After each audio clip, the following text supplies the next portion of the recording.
ETs walking among humans today? Once we detonated the first atomic bomb, these civilizations went on high alert that these chimpanzees, known as humans, that had evolved to the point of having enough intellect to extinguish all life on Earth. And so we basically kicked a hornet's nest. Who is keeping it secret? Kennedy was the last president to make a serious effort to correct that, and that got him killed 100%. What would be the most shocking thing that you could disclose in this conversation? Humans have a choice to make, and we better make it in the next 18 to 24 months. Dr. Stephen Greer, thank you for being here. Very good. Nice to meet you again. Yeah, man. Dr. Greer, how long in Earth's history, from your perspective, have extraterrestrials been visiting this planet?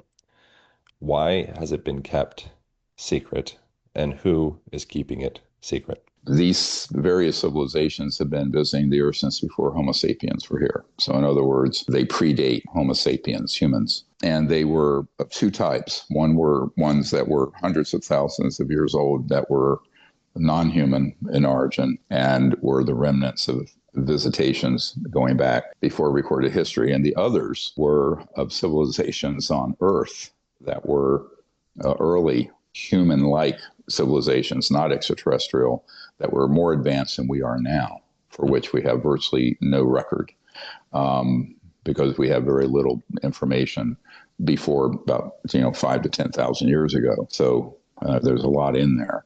Now, when you ask about secrecy, this is a recent phenomenon. Once, it was determined by the national security state, and this would have been in the late 1800s, that there were such objects around. This is the Great Airship Scare and other things of the late 1890s. It was determined that this is something of great interest to military and technological interests, where there had been some retrieval of either the bodies or craft of these objects. And of course, the history of that's very much lost. I do know that there are top secret files that are so-called above top secret that date from the late 1800s and early 20th century on UFOs and the extraterrestrial issue. So this then, the really big era of secrecy kicked in the 40s and 50s. And that was because once we detonated the first atomic bomb, a big red flag went over the Earth and over humans. And basically what happened is that these civilizations went on high alert that these chimpanzees, known as humans, that had evolved to the point of having enough intellect, just enough intellect. The fact is that when you cross the nuclear threshold, you have, even for the last 60 years plus, have the ability to extinguish all life on Earth. It's called mutually assured destruction. So in other words, this is something of great concern. So we basically kicked a hornet's nest. And even though these civilizations are decidedly non-hostile, or they would have cleaned our clock in August of 1945, precisely 80 years ago, it would have been all over but the shouting, my friend. They're decidedly not hostile, but they are not happy with the path that we've taken over the last 80 years. Roswell, as it turns out, was the only, in 1947, was the only nuclear weapons facility that stored nuclear bombs on Earth. It was the Roswell Army Air Base. And that was the sole place on Earth that had atomic weapons. And that's why there were those three craft that came in.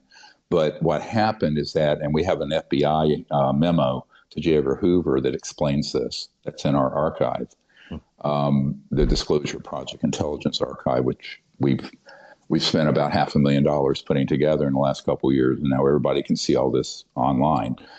DPIarchive.com, if you people are making notes, and you can put a link in there. But what happened is that this ended up having Roswell. We detonated through it was hidden in a radar array, an electromagnetic pulse or scalar type weapon that caused these craft to lose their guidance and propulsion systems. And two of them collided together, but there were three that ended up going down. Two were found right away. One was not found until the early 50s in a remote area of New Mexico going northwest Mm. in the mountains from Roswell. So we have all this documented, and I've debriefed firsthand witnesses back in the early 90s who worked that operation. But the reason for it, it wasn't just because, Roswell has become sort of cliche, like Area 51. But in reality, it was because, as were the nuclear weapons, the only ones on the planet, I should say atomic weapons, were stored. It was before we had nuclear, which are the thermonuclear weapons, which are much more dangerous, the hydrogen bombs. Mm.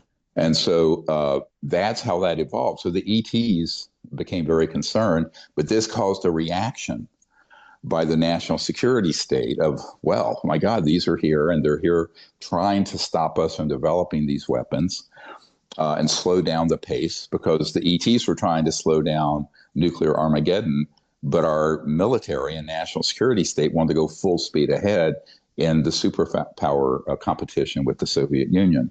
And of course, the rest is history, or if you know the history of that whole Cold War race with nuclear weapons, et cetera. Mm. Now, this combined at the same time with us going into space. Remember, in 1957, the Russians put Sputnik up. And then a little over a decade later, we put the first man on the moon. My uncle worked for Northrop Grumman his whole career and was on the team that helped design. He was an aerospace engineer. The lunar module, which was that funny looking machine that took Neil Armstrong to the moon. So this whole history is not really known by the public or by our leaders because it's been very clandestine and very secret. But really what it was about was a part of the arms race. So you had the nuclear arms race, you had the conventional weapons, you have the things that you hear about in the media. Then you had the covert arms race, which consists of downing and reverse engineering extraterrestrial vehicles and then trying to build copycat devices that look very similar and operate using so-called anti-gravity. It's actually gravity wave control and gravity control.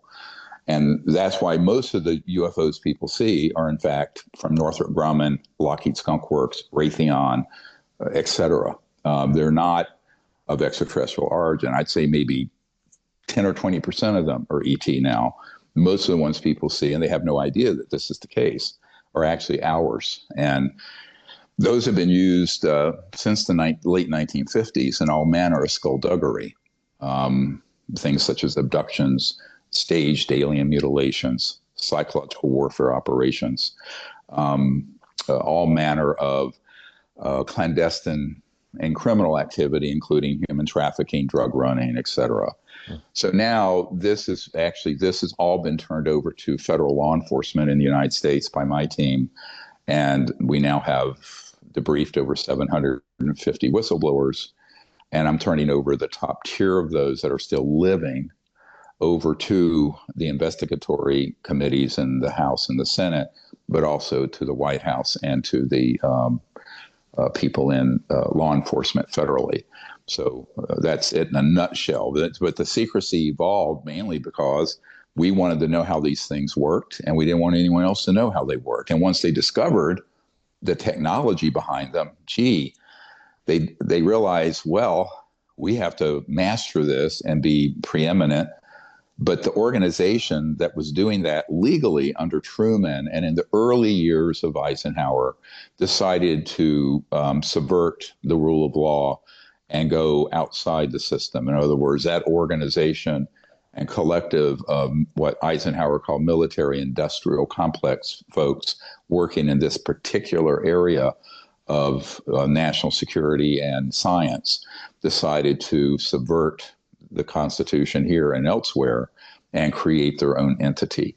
And that is what happened. So there was basically a silent and unacknowledged coup d'etat that happened around 1956, 7, 8, when Eisenhower got betrayed by that group. And it has never been put right since. The current president and other presidents I've dealt with have had no control over that organization. We're hoping that comes to an end soon, because if it doesn't, the consequences are extremely dire. So in 1954, I think it was that President Eisenhower, apparently he was out on a vacation. I know you already know the story I'm going to share. And from my understanding, it is confirmed. I'd be curious the level of confirmation of that, Mm-hmm. that he left his vacation for a few days Mm-hmm. to commune with extraterrestrials Mm-hmm. about information in regards to, I believe, something along the lines of nuclear information or something of the sort that we have for some type of space advanced technology from extraterrestrials. Is that a confirmed thing? I'm sure I'm misspeaking somehow. Can you share a little bit about that? Yeah, it actually happened in 1956 Okay. near Muroc, Muroc, California, which is where Edwards Air Force Base is now, at the high desert. And there was a meeting, I've had it confirmed from the Ministry of Defense in France, ironically, that had information on it, because I was working with an admiral with the French Ministry of Defense about 15 years ago, who sent over a report based on someone who was actually there. That's in my archive somewhere. But the archive is terabytes and terabytes of stuff. I mean, it would take you 2 or 3 years to go through it in a cursory way. But and it's online, so available to anyone who wants to see it. Of course, nobody reads anymore, do they? So it's kind of a moot point. Um, I say that only half jokingly. So at any rate, I know I'm a tough professor, But so what happened was that this meeting was because in 1954, here's an important date. October 1954, we mastered what's called gravity control. And we went from the nuclear era to being able to do some extraordinary things with space, time, and matter. So, believe it or not, in the 50s, we had the ability to teleport things. We had the ability to master gravity, so objects could basically go beyond the normal aerodynamic and propulsion systems to electromagnetic field propulsion.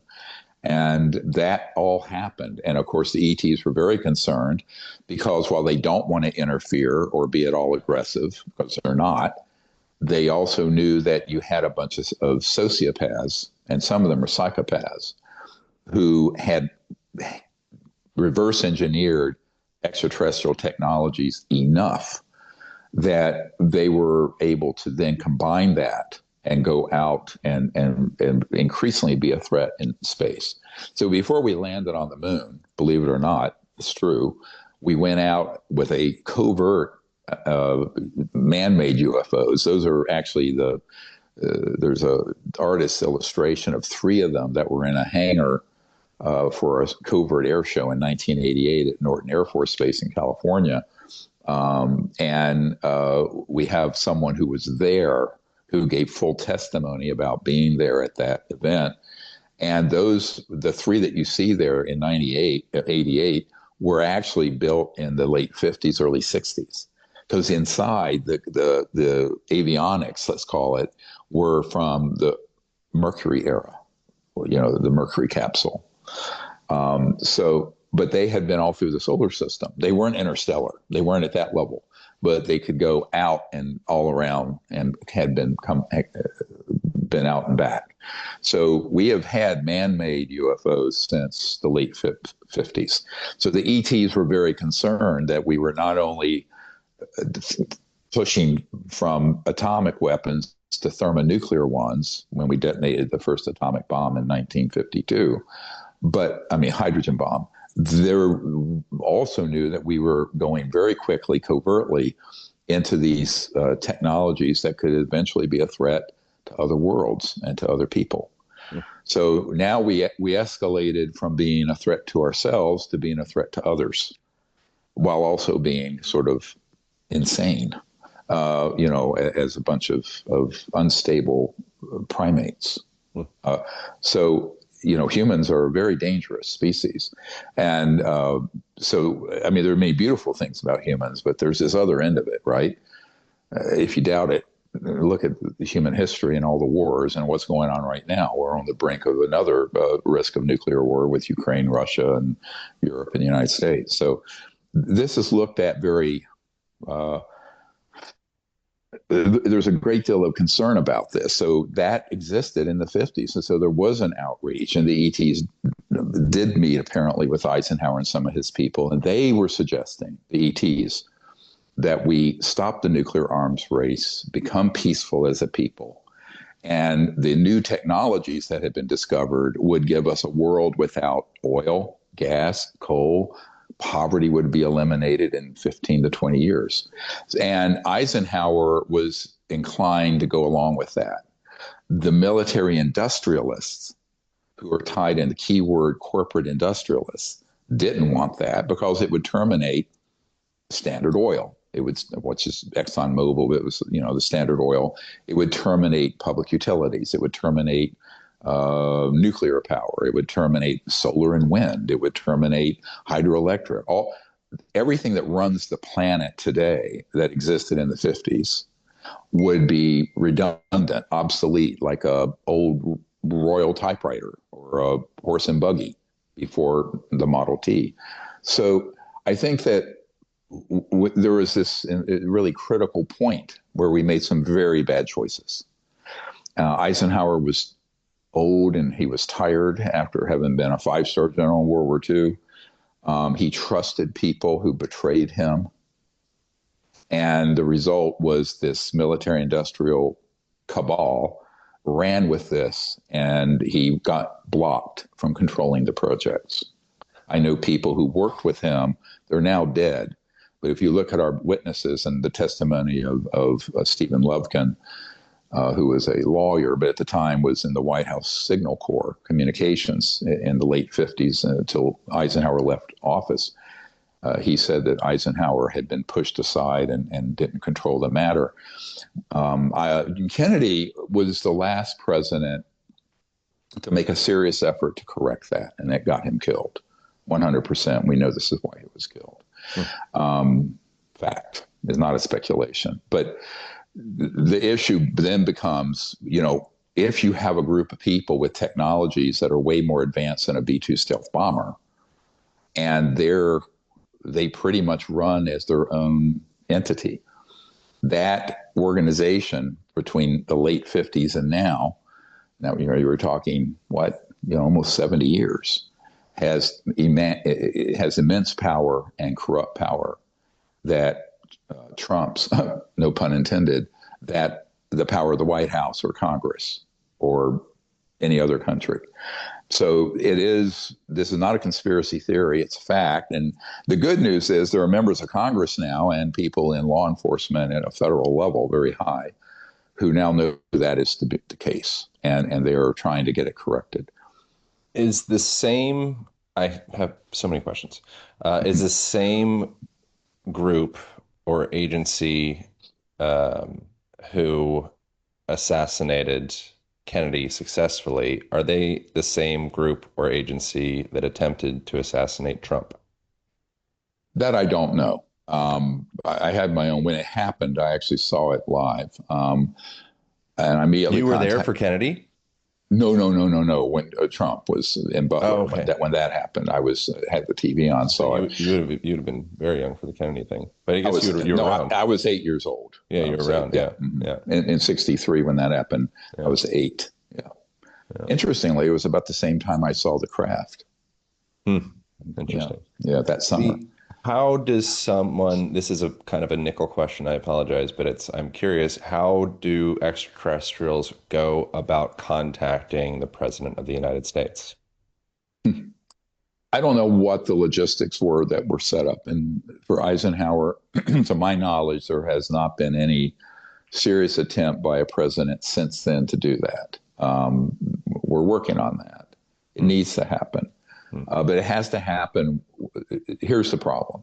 How do you do that safely now that we have technologies that target ET craft when they enter our dimension?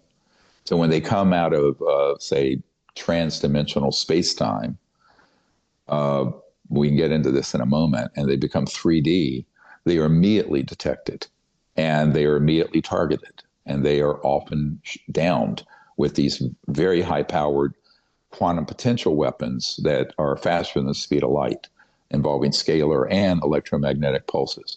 Now, I was just I've been out at a couple of bases where we have downed dozens of these ET craft.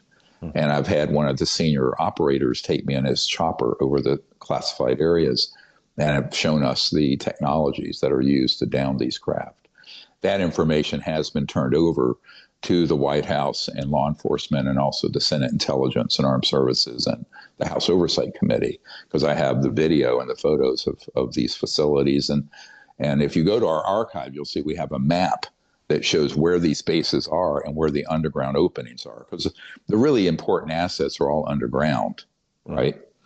The really key assets are underground, and we know where those openings are for not all facilities, but for enough. You know, Is there 100% confirmation of humans downing extraterrestrial crafts or UFOs? 100%. Yes. In fact, anybody wants to get it, we just released this. Hmm.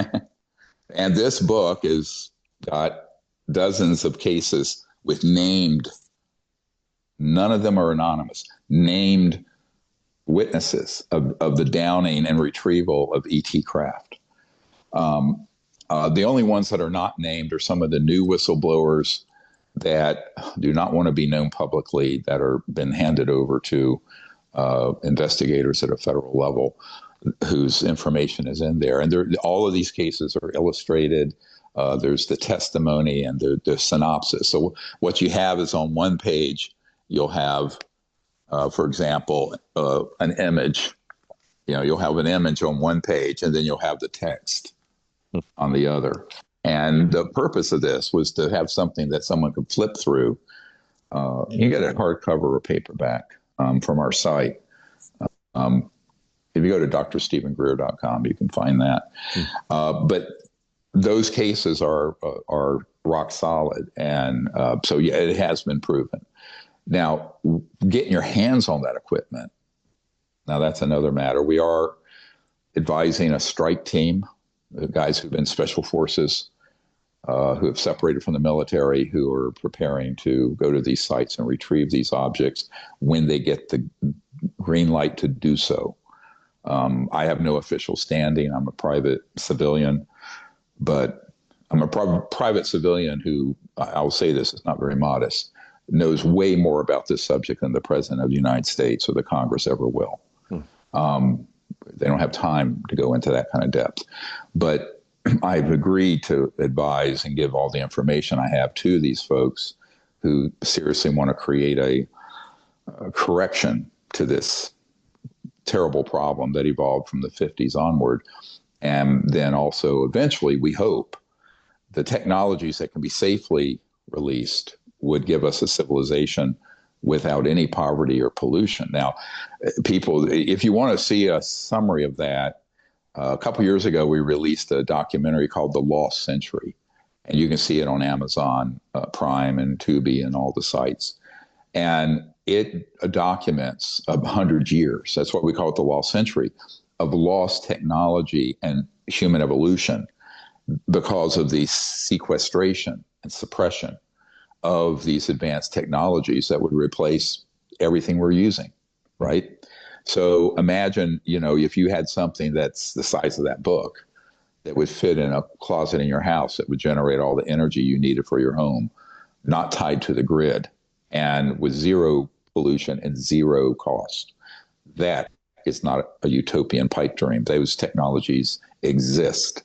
So the question is, who's going to bring them out? And how do you do that without getting assassinated? Because I know many of the people who have had those technologies that I've gotten to know have been assassinated.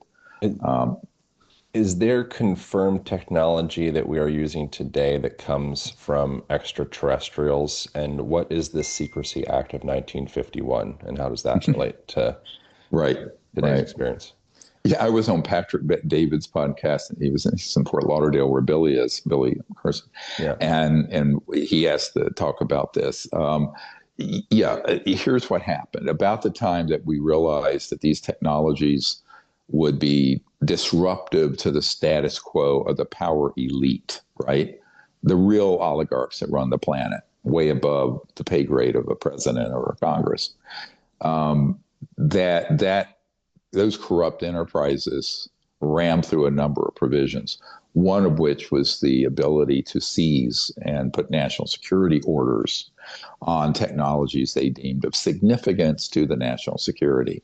Well, that's a term that you can be used for anything. You just don't want the public to know about. Hmm. And, is it really in the public interest that we destroy the biosphere? Is it really in the public interest that 3 billion people on the planet don't even have energy to cook their food, so they're cutting down rainforests?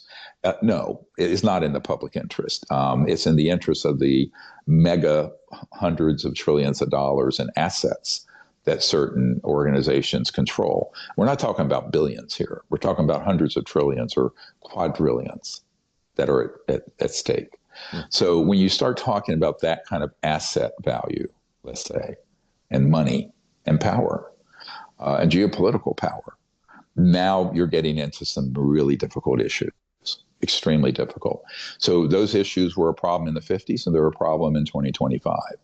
The issue is, are we going to fix this or not? If we don't fix it, we're going to head into an extinction level event for humans. And if we do fix it, it's like that Hopi prophecy rock. One line, it terminates, the other one goes on forever. We have a choice to make. Humans have a choice to make, and we better make it in the next 18 to 24 months. I want to hear more about the 18-24 months. Is there any confirmed technology that humans are using in their day-to-day lives that comes from extraterrestrials? Mm-hmm. What we're using right now, integrated circuits, the silicon systems, fiber optics, absolutely, night vision, those all came from reverse engineering ET material that were retrieved at these crash retrievals. How do we know that for 100% confirmation? Well, we have multiple whistleblowers, including Colonel Corso, who worked on some of that technology transfer effort. If you read his book, The Day After Roswell, he personally saw that some of this was handed over to corporate labs where they were studying this material. And by the way, that's a big source of funding for this covert group, is coming up with specialized material sciences and technologies that they do release through various corporate cutouts. But the really important technology has never been released, and that's the energy generation and propulsion technologies.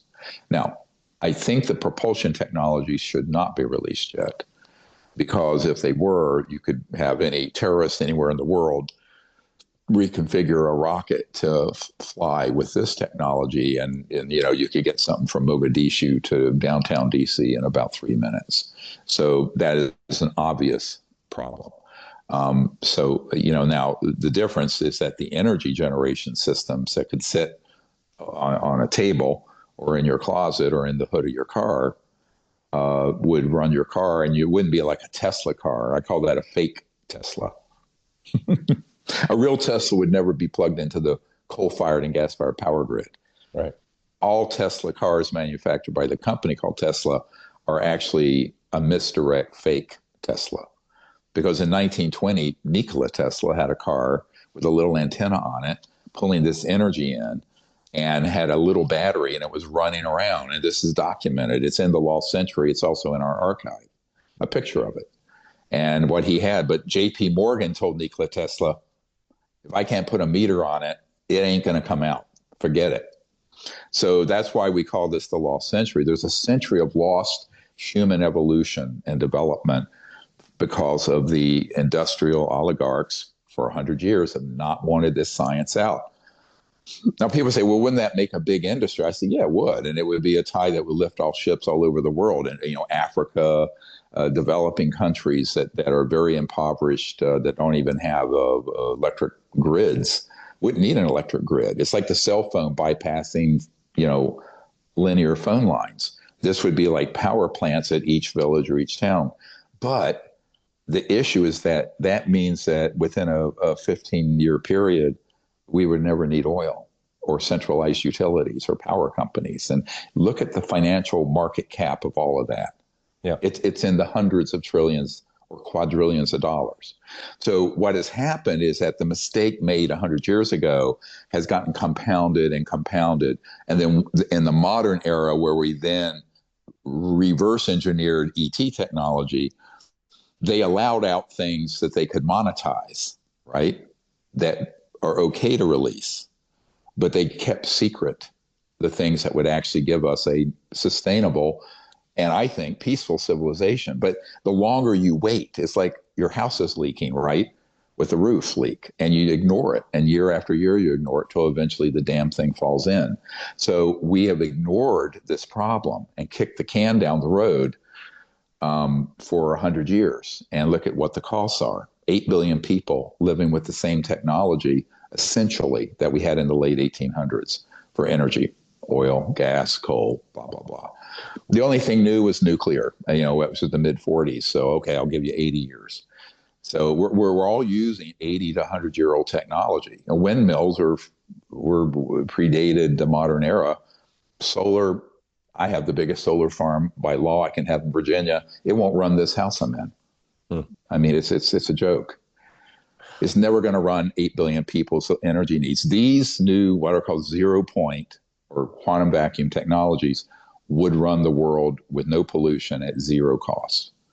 And I can tell you there's a chairman of a Fortune 50 company who's reached out to me, former chairman, who has the documents of this and wants to come forward. But as soon as he reached out to me, he had someone bump him, you know, came up to him and said, you know, your children and grandchildren are in play here. We can kill all of them. You know, they fly around on private jets. We'll just take the jet down. So it's a big problem. You know, I mean, if you actually have the goods, let's call it. So this is another thing that has to get resolved. But until you disclose what's behind a UFO or UAP is just a catch-all term.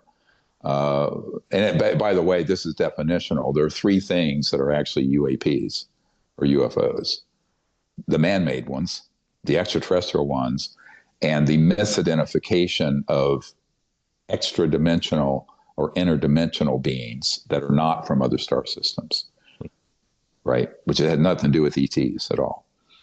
Hmm. I can see that. Yeah. I want to get into that as well. Where on Earth is the highest concentration of extraterrestrial evidence or life and UFOs? Is Area 51 the place for this? Where is the highest concentration of this stuff?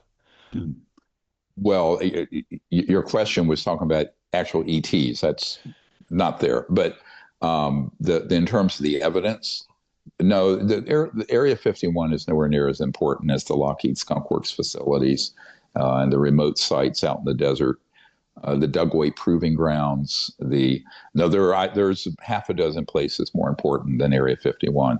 Moreover, Area 51 is not that important. The area north of there, going into Groom Lake, Area 52, 54, Area 51 is just a grid on a map. Hmm. By the way. So it's become this cliche. It's an old area, old facility, but the state-of-the-art ones are not there. There are some key places north of there in what was called the Nevada test range, where we detonated the hydrogen bombs when we were testing, atmospheric testing.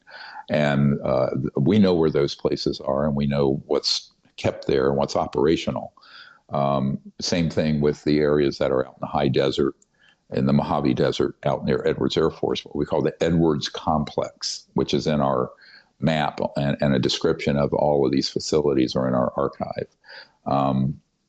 Where's the archive? Where can people go to the archive? I know there's a URL for that. Yeah, dpiarchive.com. Okay, cool. Yeah, my assistant can give you all the links, or should have already. Yeah.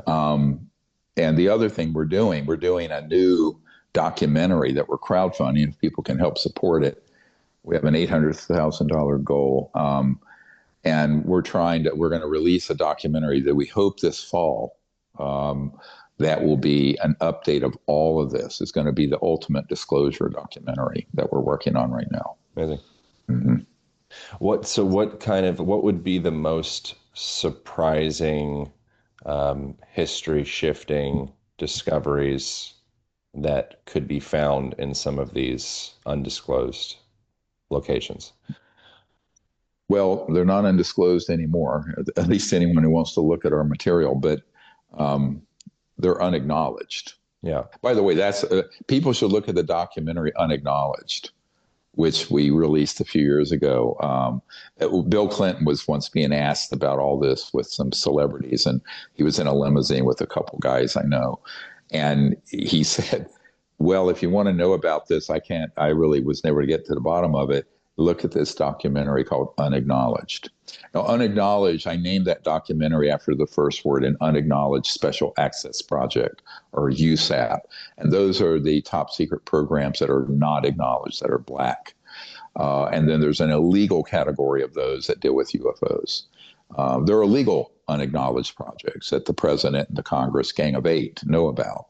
And I don't disclose those. If they're legally, here's my criteria. The reason they can't do anything to arrest me is I only disclose unconstitutional, illegal projects. I do not disclose ones that are constitutionally overseen and managed. Big difference.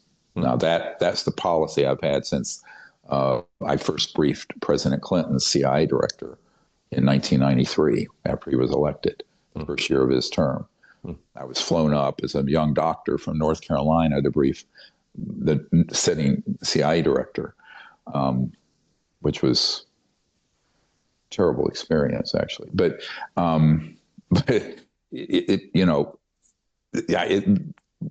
people don't realize that there are two categories of black projects. They're the ones that are legal, but a very, very small number of people know about them, including the presidents and the top national security tier people in the Congress. And then there are these illegal ones. And there's the illegal ones that are involving UAPs, UFOs, the technologies, all the criminal activity. And basically, they constitute the biggest RICO in the world, racketeering influence corrupt organization. So I've recommended for decades that they use the RICO laws that were passed in 1970 to take down the mafia, to take down this criminal organization, which that is now being taken very seriously at last, 30 years later. Is there anything, well, what would be the most shocking thing that you could disclose in this conversation? And is there anything that is like, quote unquote, breaking news or news soon to break or something that is coming down the pipeline that you have encountered? Yeah, I think the biggest shock that most people uh, don't realize is, let me just tell you, it's apocryphal, but it's an important story. A man on our team named Goodall. James Goodall is a very famous aerospace historian. And the week that the head of the Lockheed Skunk Works was dying, is his last week before he died of cancer in 1995, Mr. Goodall called Ben Rich, and asked about this whole issue. And I have a letter from Ben Rich to a friend saying that there were both man-made and extraterrestrial UFOs in his handwriting on the stationery for the president of the Lockheed Skunk Works. That is in our archive. Everything's in there, my friend. Nobody reads, but it's not my fault people don't read. So I've spent 35 years and $20-30 million to put this together. If people don't want to look at it, it's not my fault. People say, where's the evidence? It's right there. Can you read English or whatever? So anyway, I get very frustrated with that. But after putting this much effort and had 4 people on my team assassinated, and I've had 3 assassination attempts, and people don't even want to read. It's like, well, if you're so lazy and stupid, you don't want to read, it's not my fault. Anyway, I won't go on a spiraling rant about that anymore. But I have disclosure PTSD from doing this. At any rate, I will admit it. But the Ben Rich story is amazing because he said, look, anything you can imagine. So go look at he said, look at anything you've seen in Star Trek, we've already done at the Lockheed Skunk Works. And it's not at Area 51. It's out in the desert. And we know where those sites are. So, and this was 30 years ago, almost exactly 30 years ago. So the technologies are way beyond what most people can imagine that humans have. Unfortunately, some of the worst psychopathic and sociopathic criminals to ever walk the earth are in possession of them, which is very dangerous. It's dangerous to us. It's dangerous to the ETs. That Who are these criminals specifically? Well, I don't want to name. I mean, I can name some names. There are people who historically have been involved with this, such as Admiral Bobby Ray Inman and uh, Dick Cheney and others. I mean, we know who some are. We know some that are living, some that are dead, Hmm. and we know who are currently operatives. So most of the people you see in the UFO subculture, or a certain number of them, are also operatives for this organization that spread disinformation and false information. Hmm. And that's their job. I mean, they appear to be UFO researchers, and they're actually counterintelligence people. And we know who they are, and people have been duly notified. There are a couple of them who are very prominent that are on the list of folks to be interrogated and quite possibly arrested for treason. But that's another discussion. But I think the other thing that's really astonishing, in 1992, I first started this project to do CE5 contact. I wasn't involved in any of this disclosure stuff. I founded the whole modern disclosure movement in the mid and late 90s after I found out this cabal had submarined the president and all this. But my real passion is making contact and developing higher states of consciousness for people and starting a civilization that goes into that beautiful future instead of this dystopian situation we're in now. And so, but in 1992, I had a group of people, sort of like what we're doing in Arizona in September, but it was a smaller group. It was maybe 50 or 60 people on a beach near Pensacola. And we were doing CE5 contact, and 4 ET craft appear. Well, one of them gets photographed and is on the front page of the Pensacola paper the next day. And shortly thereafter, the head of Army intelligence contacts me and asks for a meeting the following month, April of 92. And it was very threatening.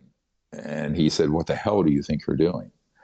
I said, "Well," and he said, "You've discovered the Rosetta Stone of ET contact, because all ET communication systems interface with consciousness and directed thought, like a laser, right? That's what I discovered when I was a kid, when I was 18.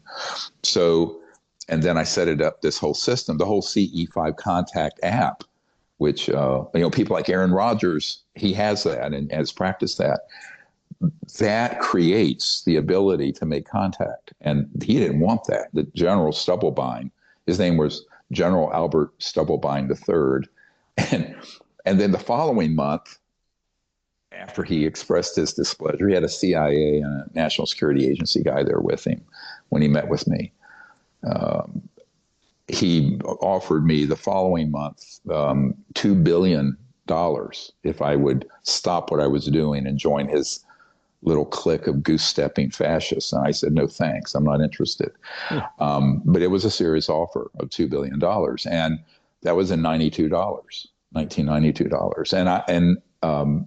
He had access to that. That's a rounding error for that organization. They deal with trillions of dollars in clandestine money, way more than the federal defense budget.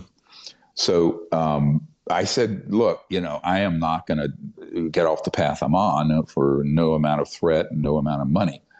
But that is how that whole started. And that's at the same time, there were what I call the white hats, the people who were in intelligence and military who wanted to see this subject resolved, right? That has grown and grown and grown. So I started out with, half a dozen whistleblowers. Now we have 750 some whistleblowers. And so it's snowballed over the last 33 years. So, but one of the things I learned in a couple years ago was that there is an operation, and this is why he wanted me to become part of his team, General Stubblebine, where they've taken the science of consciousness and weaponized it.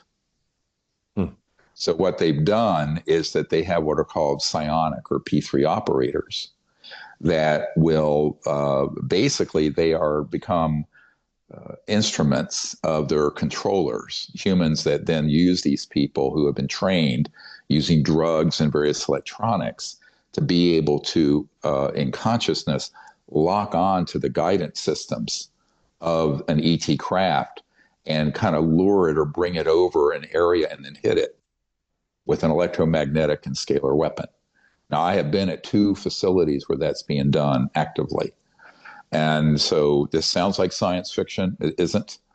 It's a horrific use of very advanced technologies that are interfaces between electromagnetics and consciousness and thought. And that is the new frontier in science, right? Is the science of consciousness. And but I think that General Stubblebine knew that I had mastered that because of my meditation and near-death experience. But I also understand the physics of it because I'm a medical doctor. And so he was offering me all this money to be part of this nasty little bit of business. I didn't know until a couple of years ago the extent to which that had been developed as a technology for killing ET craft and killing their occupants. So it's a monstrous program. And most of the people who are in training to become P3 operators end up in permanent comas or die. But the ones that survive, quite a few of them are quite adept at doing this. I call it cosmic hijacking, using these advanced physics and consciousness and electromagnetic interface. So, people ask, how do you levitate something? How does Uri Geller bend a spoon? Well, there's an interface between consciousness, thought, and space, time, and matter that's very well understood in certain physics circles, right? When you start dealing with interstellar, right, civilizations, they utilize what we would consider magical powers, the way you and I flip on a light switch or turn on this cell phone. Yeah. But I always tell people, take a step back. About 20 minutes from my house here in the Blue Ridge Mountains is Thomas Jefferson's home, Monticello, at University of Virginia. And if you were to take this cell phone and show it to Thomas Jefferson 200 years ago, if you were in Salem, Massachusetts, you'd be burned at the stake as a witch. Sure. Right? So now extrapolate several hundred to several million years technologically beyond where we are. That's what you're dealing with. So this is why Ben Rich, and this is 30 years ago, said anything you can imagine, we've already done. Because once you cross that threshold of non-locality, entanglement, quantum entanglement, where every point in space and time is interconnected, but you can do it scientifically, right? It opens up a whole constellation of capabilities. Now, those could be used to heal people. They could be used to cure every disease we know. I know this. It could be used to heal the biosphere, end poverty in the world, and create an enlightened and sustainable civilization for hundreds of thousands of years. But it can be used as a weapon. And so this gets into this whole philosophical, almost, some would say theological discussion of free will. We're a planet of free will. So humans made in the image of God, what that means is we have that ability to have God consciousness and enlightenment, but we also have free will. And we can use it for the good or for the ill, right? And that is the choice. I tell people right now, we're in a big thing I call the choice. What are we humans going to collectively choose in the next coming months and years? Are we going to choose Armageddon? Or are we going to choose an age of enlightenment? It's in our hands. The ETs are watching this, hoping they do not have to intervene. The only way they intervene are a couple of situations. One that we're getting very close to, and that is where humans become an existential threat to other worlds, where our technological capability can target and threaten other worlds that are peaceful. Number 2 is when we blow the system here, environmentally or through nuclear war, and we're in a complete meltdown. Then there would be a massive extraterrestrial intervention. But those are the worst case scenarios. We do not want that to happen. What we need to do is transform the situation, take all these extraordinary high tech swords that are in these covert programs and turn them into plowshares to create a beautiful civilization on Earth, and then make open contact with the ETs officially. And actually, I had a lucid dream about 50 years ago, or maybe, yeah, um, where I saw that. And there was actually out, it looked like White Sands, ironically, where the first atomic bomb was detonated. And the United States government and people around the world and the military had accepted this and decided to move off the path of conflict and to make open, peaceful contact. And in a blue sky, a beautiful egg-shaped, not very big, ET craft descended, and out of it came an ET elder, and it was televised globally. Now, when I had the dream, I was maybe 20 years old, and I knew I was older, and I knew it was in the future, and I saw a lot of technology that exists now that didn't exist then. So I'm hopeful that we choose that vision that has to guide things, and not the vision of just endless war in space. Now, the people who are spinning the subject, remember, the predominant paradigm on the subject is all CIA crafted psychological warfare information. Abductions, mutilation, good aliens, bad aliens, cowboys and Indians in space. It's all a bunch of nonsense.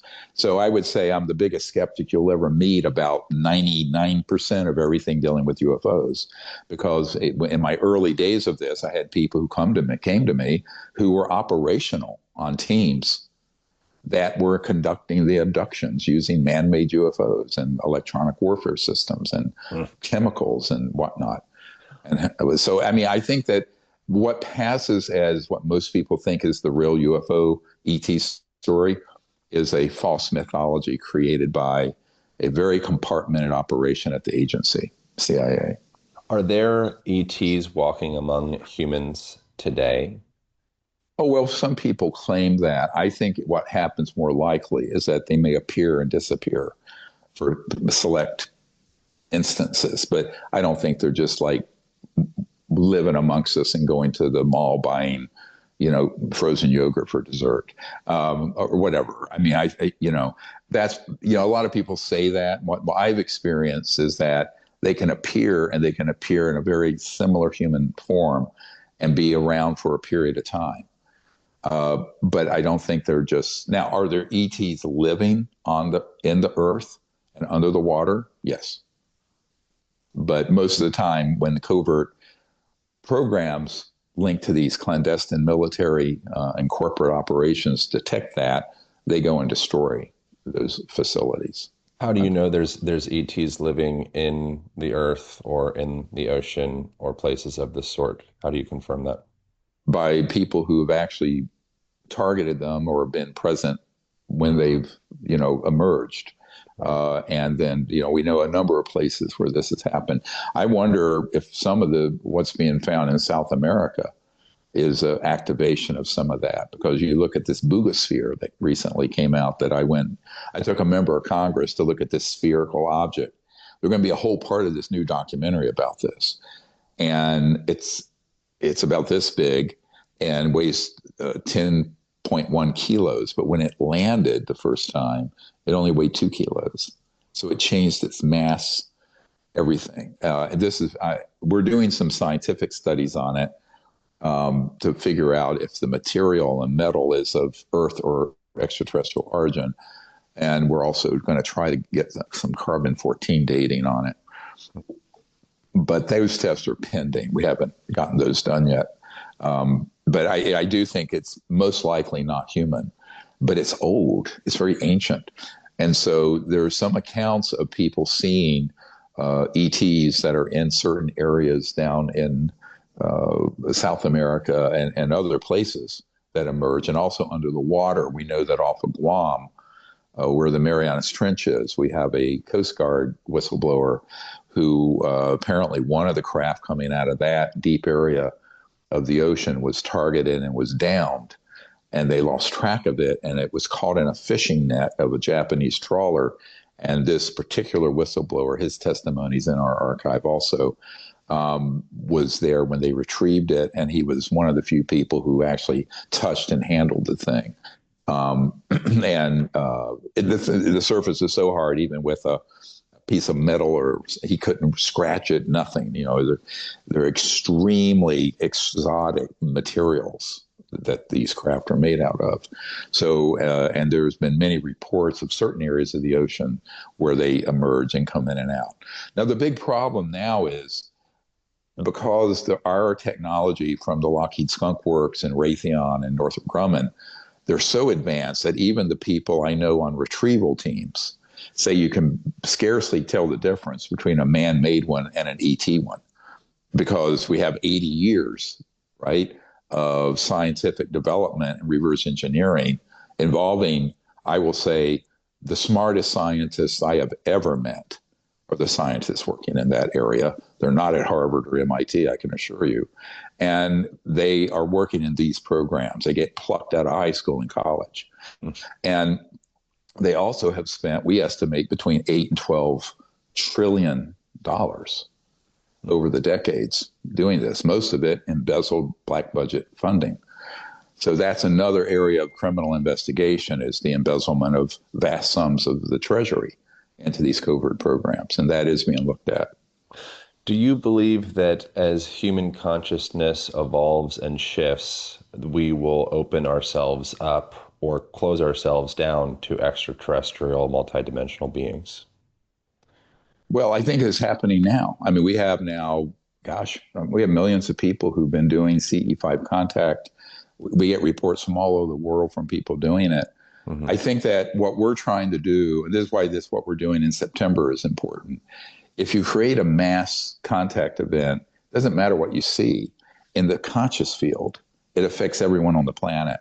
Yeah. This thing that's called the Maharishi effect, where a certain percentage of people are meditating, and it creates this field coherence amongst people that you don't even know you're there. It has this effect, and this is because of quantum entanglement in the conscious field, which is very well documented, by the way, in various scientific studies, such as random number generators at Princeton by Dr. Bob John, who I'd gotten to know before he died, where he would just have people put their awareness on a random number generator, a quantum generator, spitting out ones and zeros. And if they put their awareness on it and intended it to put out more ones, it would. But if two people loved each other, or two people were united and were coherent, it was a tenfold increase. It was exponential, not arithmetic. Wow. It wasn't 1 and 1 is 2. It was tenfold. So there is this power of humans coming together in that state of consciousness.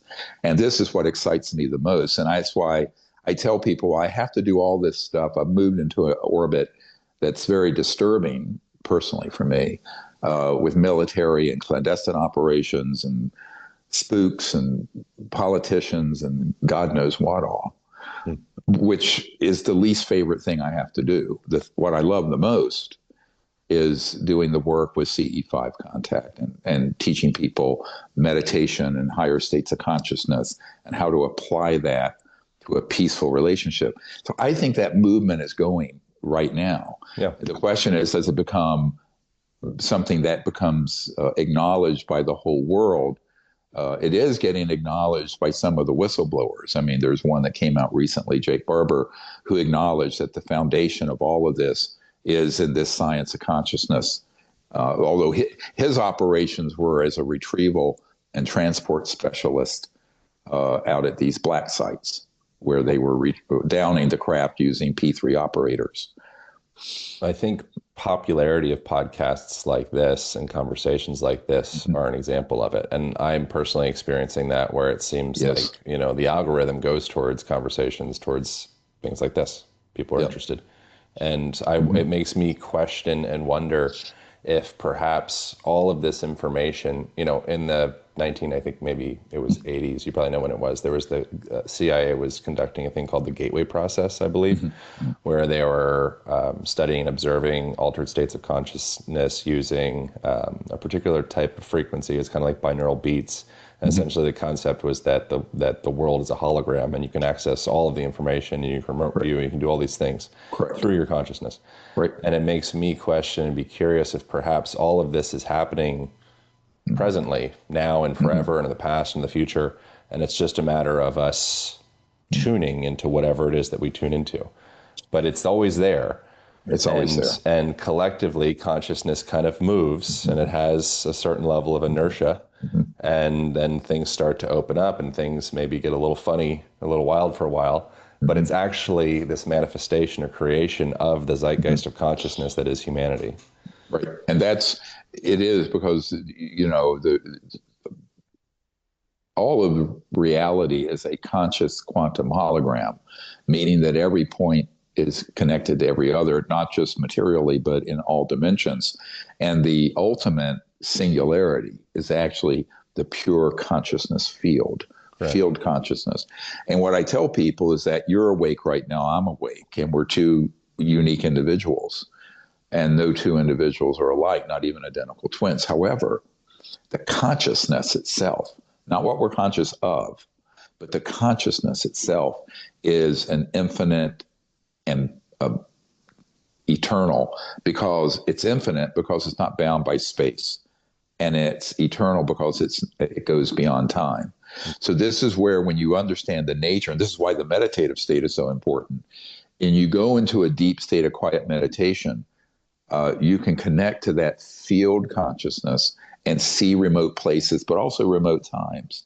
Mm-hmm. Like, I met my wife in a series of lucid dreams when I was 22, and I was introduced to her in the lucid dream state. So almost everything important I see in it before it happens in a lucid dream state. It's strange. In the ER, I used to see things. Sure. I'd be in the call room, and I'd be just sort of meditating or in a hypnagogic state, and I would see a critical congestive heart failure case come in, and I'd get up and tell the nurses, "We're going to have this, blah blah," and they go, "There's nothing that they've not called." I said, "Well, they're going to," and they go, "How do you know?" I said, "I felt it, saw it," Yeah. and then there would be, and of course, this is in North Carolina. These nurses were awesome. They call me a warlock, but but I tell people that, once you develop that faculty, Yeah. and you can put it into daily use. So I think in the future, once people understand that the entirety of the cosmos is folded within each of us through consciousness, the gateway is actually this state of quiet consciousness, is a gateway to any point in space, time, anywhere. And once you realize that, everything is possible. And it isn't hard even to experience it. This is actually what we're doing with the CE5 contact, is teaching people that is foundational, and then applying it to contacting these civilizations, because we know that they are at that level of understanding, but their technologies are at that level. Even if I don't possess a consciousness, machine interface communication device, the ETs have that, and that's what they use. And they pick up a clear, coherent thought or a guidance, like inviting them to your location, as clearly as we would have our GPS on our car guide us to where we're going for dinner. So that is a technology that is fundamental and basic, really, to any interstellar civilization. They are not, think about it for a minute. There's no way you're going to use what you and I are talking on right here, because this is happening at the speed of light, 186,000 miles per second. But if you're from the Andromeda galaxy, which is 2.5 million years from here, and one of the ETs we've had contact with is from Andromeda, we have a photograph of him. That is at the speed of light, 2.5 million years to say hello, and another 2.5 million years for the person to say, "How are you doing today?" It's 5 million years. So we know that you're not dealing with civilization using, Ma Bell radio frequencies, right? So I always tell people, you got to step out of your own little narrow world of this sort of ethnocentric time we're in right now, and realize there is a big cosmos out there, and the technologies just keep going forever.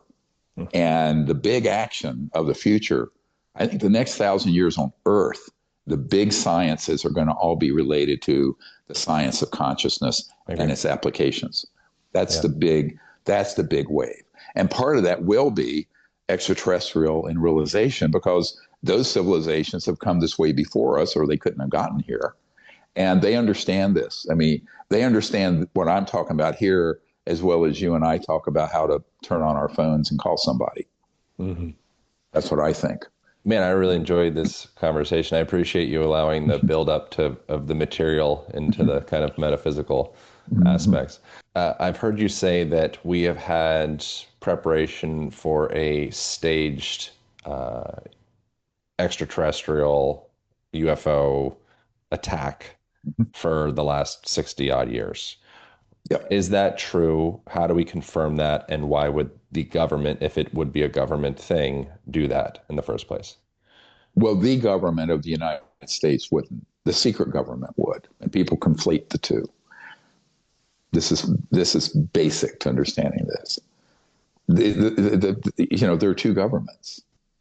There's a transnational entity that is way above technologically and in power the government we elect and appoint. Hmm. So that's who would do it. Well, number one. Number two, they've had that capability for decades and have actually been doing it in a preparatory, the psychological warfare operations, Hollywood, the media, most podcasts. I had been on Joe Rogan. For him to get his $100 million from Spotify, he had to take my interview out because I said more than those powers wanted to know. The only people on this subject matter he has on his show are people who know very little or are disinformation operatives, full stop. So I'm going to take the gloves off here. So what has happened is that uh, there is a lock on major media and major internet podcasts to only push a false agenda and a false information. The punchline of that is it's mostly information that posits the whole cowboys and Indians and space thing.